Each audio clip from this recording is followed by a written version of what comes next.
Mexico সিটিতে American অভিবাসী ও পর্যটকদের বিরুদ্ধে বিক্ষোভ করেছেন স্থানীয় বাসিন্দারা।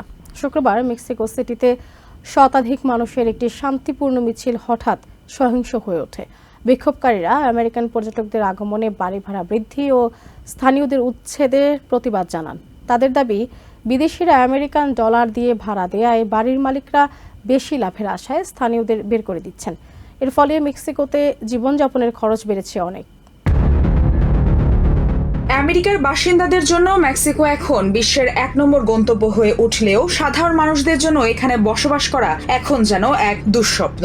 অভিযোগ উঠেছে শহরের ভাড়া আকাশ ছোঁয়া হয়ে উঠেছে আমেরিকান অভিবাসী আর পর্যটকদের কারণে, আর এতেই ক্ষোভে ফেটে পড়েছেন স্থানীয় বাসিন্দারা। আমেরিকা থেকে আসা ব্যক্তিরা তুলনামূলক কম খরচে বিলাসী জীবনযাপন করছে।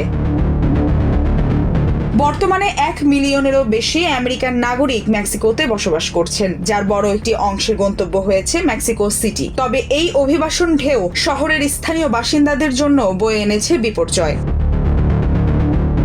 স্থানীয়রা বলছেন, ডলার ইনকামে ভাড়া দিতে সক্ষম আমেরিকান নাগরিকরা সহজেই ঘর নিচ্ছেন উচ্চ দামে, যার ফলে স্থানীয়রা ধীরে ধীরে তাদের এলাকা থেকে বহিষ্কৃত হচ্ছেন। এই কারণে শহরের পরিচিত পাড়া মহল্লা এবং সংস্কৃতি দ্রুতই বদলে যাচ্ছে।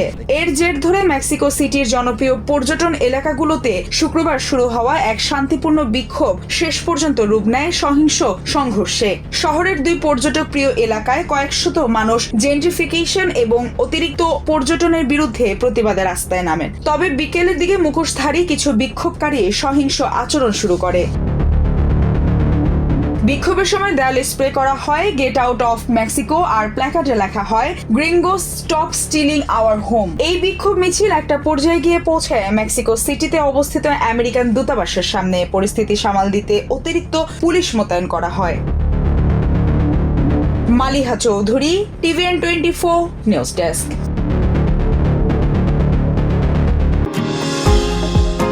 নিউ ইয়র্ক থেকে সম্প্রচারিত TVN24 টেলিভিশন বিশ্বজুড়ে বাঙালির কণ্ঠস্বর।